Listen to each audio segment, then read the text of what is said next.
नमस्कार दोस्तों, welcome to study 24। फिर से एक बार मैं आपके लिए एक ऑफिशियल जानकारी लेके आ चुका हूँ। देखिए, बिहार डीएलएड एडमिशन 2024 से जुड़ा हुआ बहुत ही महत्वपूर्ण सूचना मैं आपके लिए लेकर आया हूँ, क्योंकि बहुत सारे कैंडिडेट के मन में ये है कि मुझे सरकारी कॉलेज मिलेगा कि नहीं मिलेगा, इतना नंबर मेरा आया है, इतना नंबर मेरा आया है, तो सरकारी कॉलेज मिलेगा कि नहीं मिलेगा। तो मैं आपको ऑफिशियल जानकारी दिखाऊंगा, पिछले साल कितना कट ऑफ गया था, कौन सी कैटेगरी में सिलेक्शन जो है कितने नंबर पे हुआ था सरकारी कॉलेज में। ठीक है, प्राइवेट कॉलेज में तो आपको कितना भी नंबर है, उम्मीद मत छोड़िएगा, कहीं भी आपका एडमिशन हो जाएगा, लेकिन सरकारी कॉलेज में अगर आपको एडमिशन चाहिए तो आपको अच्छे अंक लाने होंगे। चलिए मैं आपको शुरुआत करता हूँ इस वीडियो में। कल जैसा कि मैंने आप लोगों को दिखाया था कि कट ऑफ कितना रह सकता है, कल कल मैंने आपको दिखाया था कि जनरल में 72 से 77 होना चाहिए, ईडब्ल्यूएस में 68 से 71 होना चाहिए। तो क्यों होना चाहिए ये मैंने आपको विस्तार पूर्वक कल के वीडियो में बताया था, अगर आपने नहीं देखा है तो देख लीजिएगा। टोटल एप्लीकेशन के बारे में भी मैंने बताया था कि 6.81 लाख आवेदन इस वर्ष हुए हैं 2024 26 सत्र में। और टोटल जो कैंडिडेट एग्जाम में बैठे थे वो 5.80 लाख था। ठीक है, 5,80,000 थे। टोटल सीट बिहार में 30,750 है, जिसमें से गवर्नमेंट का जो है सीट है वो 8,850 मात्र है। इसीलिए कंपटीशन ज़्यादा है, तो अंक भी ज़्यादा होने चाहिए, ये मैंने आपको बताया था। ठीक है, पिछले साल का क्या हाल था वो मैं अभी आपको दिखाऊंगा। देखिए, ये मैं आपको जो दिखा रहा हूँ, देखिए प्राथमिक शिक्षा शिक्षा महाविद्यालय बाढ़ पटना जिला का मैं आपको दिखा रहा हूँ यहाँ पे 23-25 सत्र का। ठीक है, 23-25 सत्र में अगर आप ध्यान से देखेंगे, 2023 में जो फॉर्म भरी गई थी उसमें जब परीक्षा हुई थी, तो जो बच्चे सेलेक्ट हुए थे उन लोगों का देखिए राउंड में दिखाया गया है कि देखिए यहाँ पे कैटेगरी वाइज बताई गई है। यहाँ पे देख पा रहे होंगे, नाम दिखाया गया है, फिर प्राप्तांक दिखाया गया है 74.90। कौन सी कैटेगरी है? तो बीसी कैटेगरी है। उसी प्रकार से देखेंगे, राजीव कुमार यहाँ पे दिया गया है 62.85, ये 80 कैटेगरी में है। ठीक है, शंभू कुमार 62.48, ये 80 कैटेगरी में है।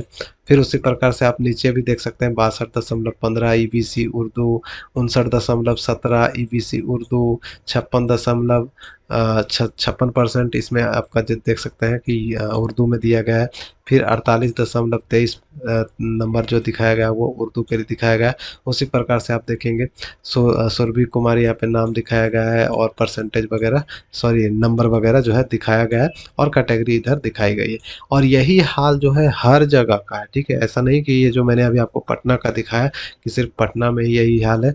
ये अभी मैंने आपको बाढ़ का दिखाया, देखिए ये बाढ़ बाढ़ क्योंकि पटना में जो है 4 जगह 5 जगह कॉलेज है सरकारी। तो ये देखिए बाढ़ का मैंने अभी आपको दिखाया, मैं आपको पटना का भी दिखाऊंगा। ठीक है, देखिए यहाँ पे जो चयन हुआ था ये मैंने आपको दिखा दिया पिछले साल का। अब मैं एक और आपको दिखाता हूँ।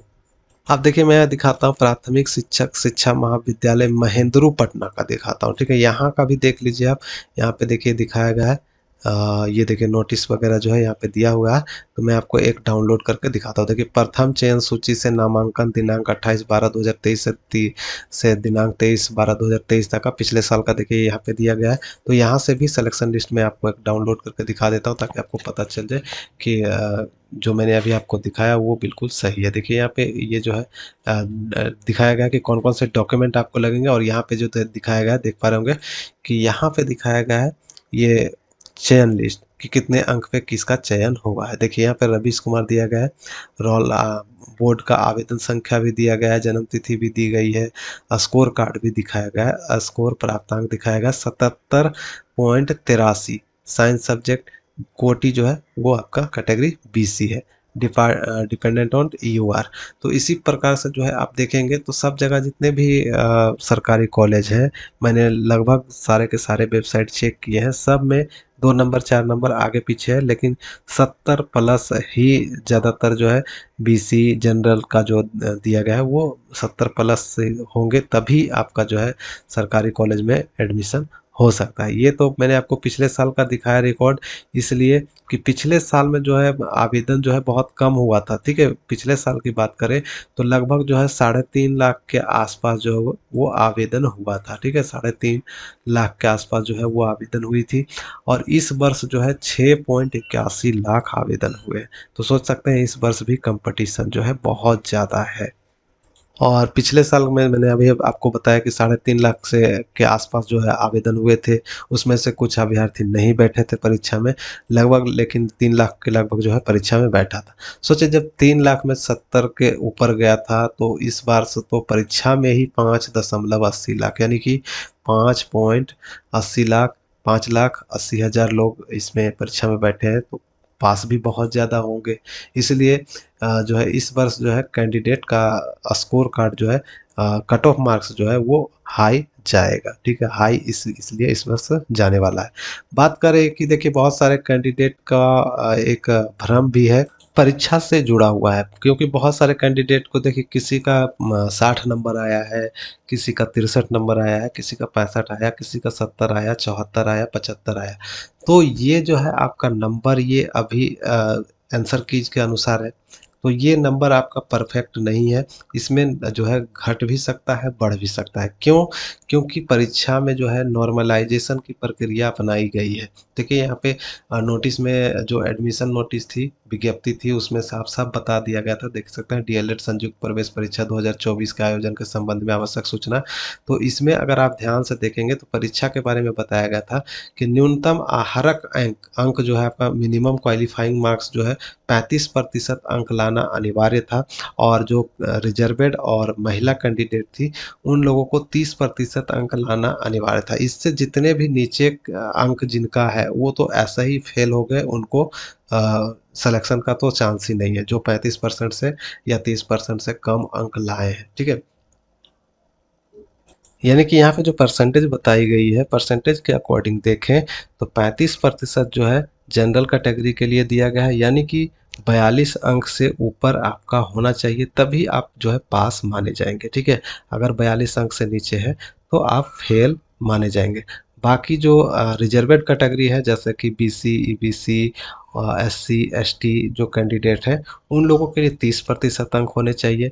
तो 30% के हिसाब से अगर हम देखें तो 30% जो है आपका 36 नंबर होता है, यानी कि जो बीसी, ईबीसी और एससी, एसटी या फिर महिला कैंडिडेट है, उन लोगों के लिए कम से कम जो है आपका 36 नंबर से ज़्यादा होना चाहिए, ठीक है, तभी आप पास माने जाएंगे, नहीं तो फेल माने जाएंगे। इसके अलावा देखिए नॉर्मलाइजेशन की प्रक्रिया भी दी गई है, क्योंकि 1 महीने तक आपका एग्ज़ाम चला है। आपको ध्यान होगा कि 1/4 से लेकर 30/4 तक आपका परीक्षा हुआ, तो हर दिन परीक्षा क्वेश्चन वगैरह चेंज होते रहा है, तो किसी को कठिन प्रश्न मिल गए, किसी को आसान प्रश्न मिल गया, ठीक है, किसी को कठिन मिला, किसी को आसान मिला, तो जिसको आसान मिला वो ज़्यादा बना दिया, और जिसको कठिन मिला उसका ज़्यादा नहीं बना, यानी उसका ज़्यादा गलती भी हुआ होगा। तो इसी कारण से जो है नॉर्मलाइजेशन प्रक्रिया अपनाई जाएगी। तो नॉर्मलाइजेशन में क्या होगा, दोनों का सामान्यकरण किया जाएगा। जिस दिन कठिन होगा उन लोगों का अंक बढ़ेगा, और जिस दिन क्वेश्चन हल्का था, आसान था, उन उन लोगों का अंक जो है वो घटेगा। तो यही चीज़ें जो है नॉर्मलाइजेशन में देखी जाती है। तो जिनका क्वेश्चन आसान आसान मिला था, तो वो ध्यान रखिएगा कि आपका अंक जो है निश्चित रूप से घटेगा, और अगर आपका क्वेश्चन कठिन था, लेवल कठिन था, क्वेश्चन जो है हार्ड था, तब आपका जो है नंबर बढ़ेगा। तो आप अपना आंसर कीज मिला लीजिए। आंसर कीज आपको उपलब्ध करवा दिया गया है रोजगार पे। यहाँ से आप डायरेक्टली डाउनलोड कर सकते हैं। देखिए लिंक वगैरह यहाँ पे दिया हुआ है। देखिए आंसर कीज आप यहाँ से डाउनलोड करके देख लें, और डाउनलोड करके देखें कि आपका कितना सही हुआ, कितना गलत हुआ। तो जितना भी आपका सही हुआ है उसके अकॉर्डिंग आप अपना अंदाज़ा लगा सकते हैं। अगर आपका अंक इसमें है, देख सकते हैं, जनरल के लिए 72 से 77, तो आप सुरक्षित माने जाएंगे। सरकारी कॉलेज मिलने का चांस ज़्यादा है। ईडब्ल्यूएस है तो 68 से 71, अगर आपका सही है तो आपको सरकारी कॉलेज मिलने का चांस ज़्यादा है। तो आप अपने अपने कैटेगरी का देख लीजिएगा। चलिए मैं आपको एक चीज़ और बता देता हूँ कि परीक्षा में सॉरी एडमिशन में आपका क्या क्या लगने वाला है। जब आपका नाम आ जाएगा, जैसे ही काउंसलिंग हो जाएगी, ऑनलाइन काउंसलिंग, जिसमें आपको अपना कॉलेज सेलेक्ट करने को मिलेगा।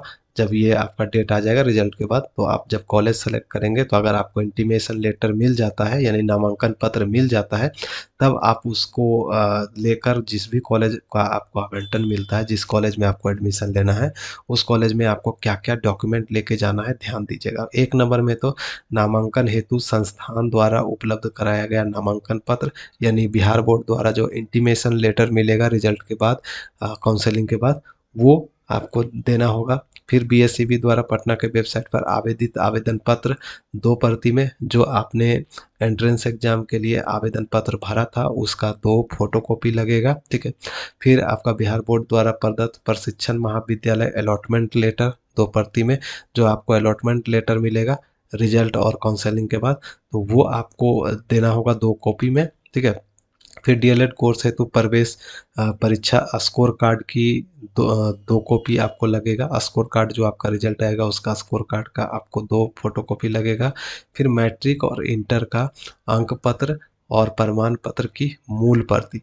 मूल प्रति के मतलब जो है ओरिजिनल कॉपी आपको वहाँ लेके जाना पड़ेगा। मैट्रिक और इंटर का ओरिजिनल सर्टिफिकेट आपको ले जाना है, मार्कशीट भी ले जाना है।